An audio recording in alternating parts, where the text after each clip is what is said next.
The Omega Speedmaster is one of the most established chronograph watches and, simply put, just watches in general on the market. It has kind of that perfect blend of historical significance, timeless design, and luxury spec all fused into one. And today we're going to be looking at the latest generation of the Omega Speedmaster Moonwatch with the classic Hesalite version here to showcase the things that you should know before you buy. In this video, we're going to be looking at 4 major things. First, what remains the same with this watch compared to the previous generation. Also look at Hesalite versus Sapphire, what's the difference there when looking at those versions. Talk a little bit more about the new bracelet and the wearability. Also talk, of course, about the coaxial 3861 inside here versus the 1861. But guys, let's jump in.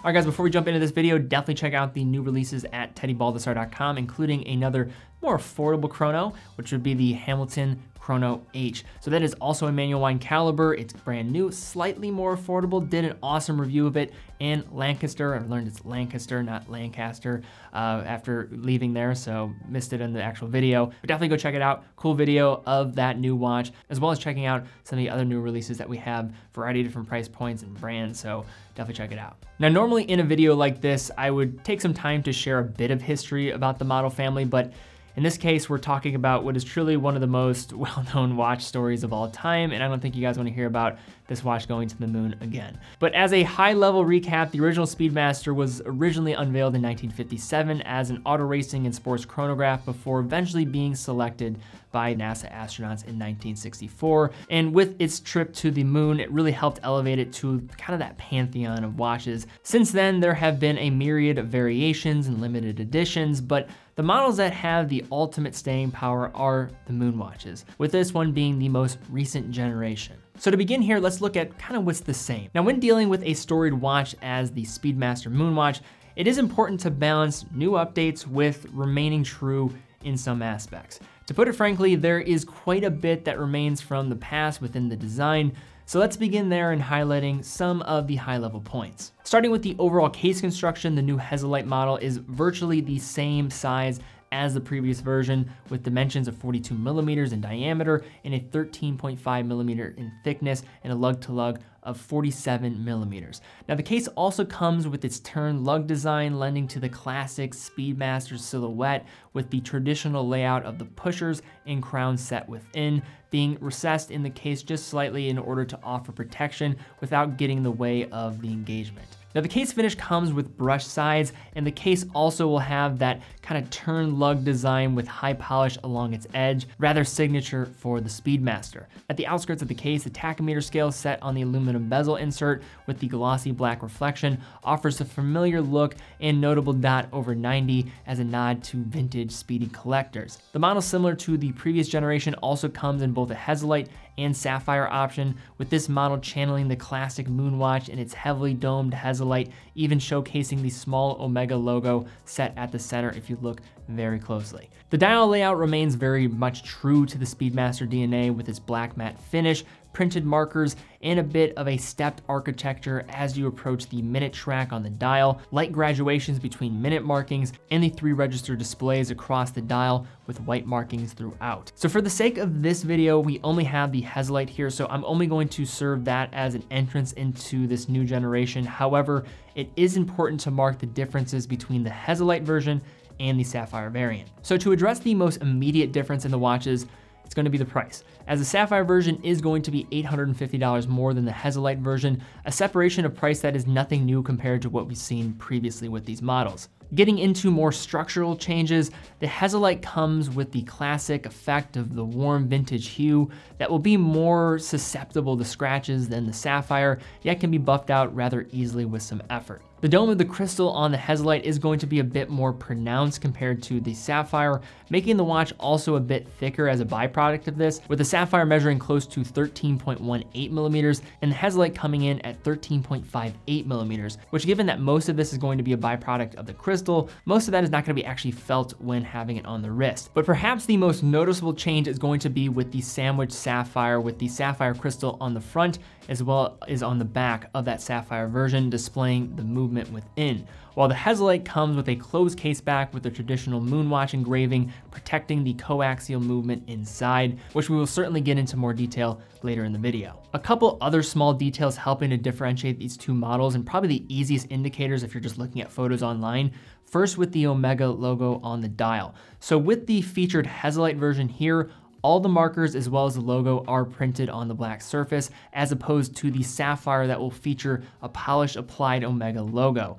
And finally, there are some subtle differences with the bracelet, as the Hesalite's version does have links that are consistently brushed, while the Sapphire leans into its more modern flash on the small interior links with polishing. Now, as mentioned, the majority of my experience is going to be with this Hesalite version, but the one thing I will say in terms of the Speedmaster compared to many other watches is going to be that it is going to be highly romanticized in terms of what somebody's going to go for. The classic appeal of the Hesalite, I think, outweighs maybe some of the more objective benefits or just modern kind of aesthetics that come with, say, the Sapphire version. So there really is no, in my opinion, easy decision to make or, say, best overall opinion on which one you should go for. It really does come down to your personal choice of what is more important to you.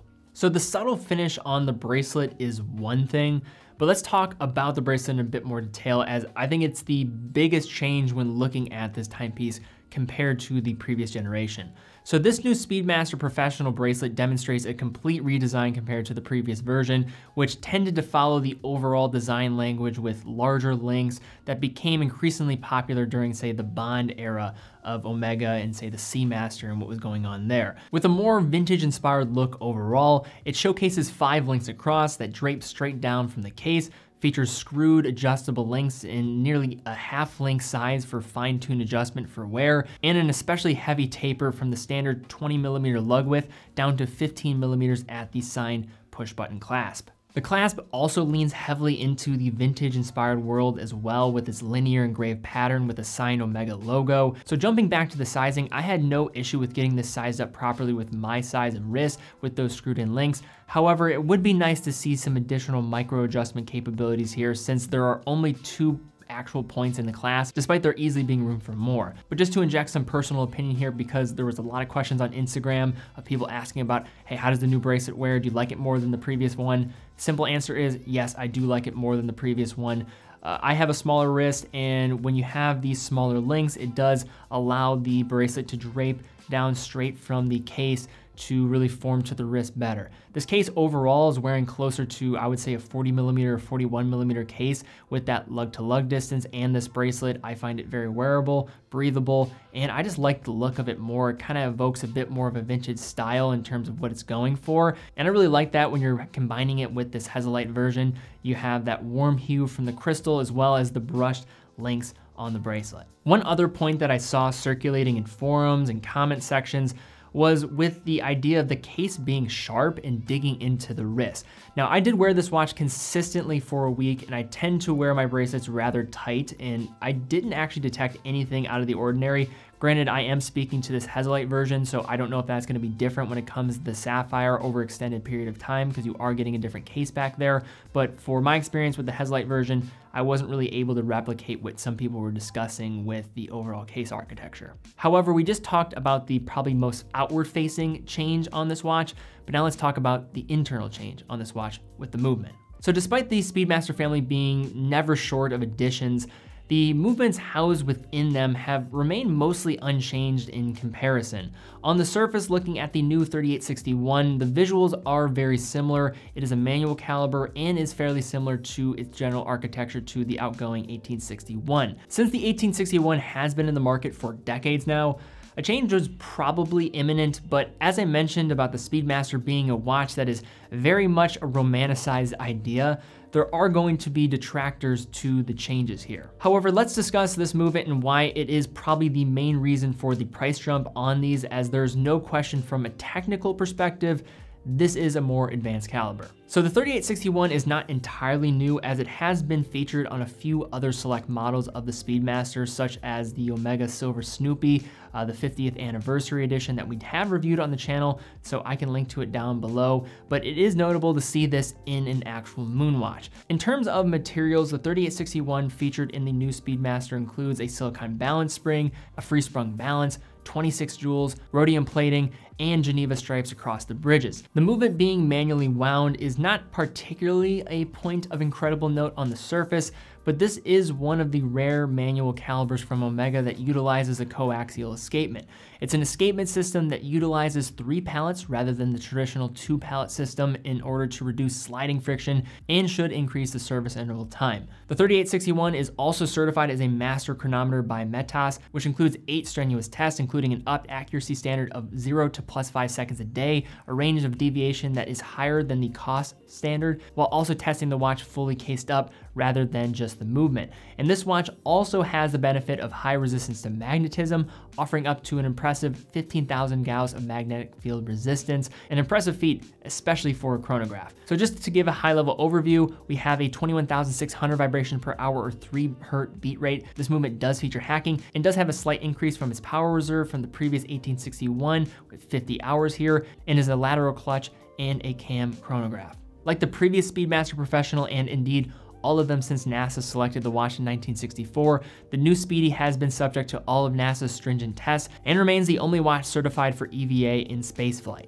While the 3861 movement isn't completely new, it is a more technologically advanced and interesting caliber in keeping the gamut of Omega's modern movement capabilities. All in all, it's kind of a move that I would expect to happen, as Omega really has kind of just been striving to standardize the coaxial tech across all their collections, but I could definitely see some people maybe wanting to go for an 1861 movement instead, because just like maybe there's appeal for the Hesalite, there could be appeal there. But this one really leans into Omega's advancements and what they're doing with their movements. So with the new Omega Speedmaster, a lot of it isn't entirely new, but when you're dealing with an icon like the Speedmaster, that's probably a good thing. There are certainly some highlights though in terms of the new movement, but I think the #1 star of the show is the bracelet. I personally, again, am a fan of this. I think this is an improvement. It's not as bulky as the previous version, and I think a lot of people that might be a little bit scared of going for a 42mm variant and was going for the first Omega in space as an alternative, as those people are going to feel right at home with this watch on the wrist. But all right, guys, I'd love to see comments down below. What are you thinking about the new Omega Speedmasters? Would you go Hesalite? Would you go Sapphire? Also, what do you think about this compared to, say, previous generations and what we've seen from this line in the past? Love to see comments down below. Also, if you did enjoy this video, thumbs up, subscribe, and hit the bell icon so you can stay up to date with the content. YouTube's sometimes a little strange with sending out notifications. Also, if you want to stay up to date as well, definitely follow on Instagram. I've been taking some awesome photos of watches, especially of the Speedmaster. This thing is crazy photogenic with the Hesalite, so definitely follow over there as well. But guys, thank you again so much for watching. Be well, and I'll see you all very soon.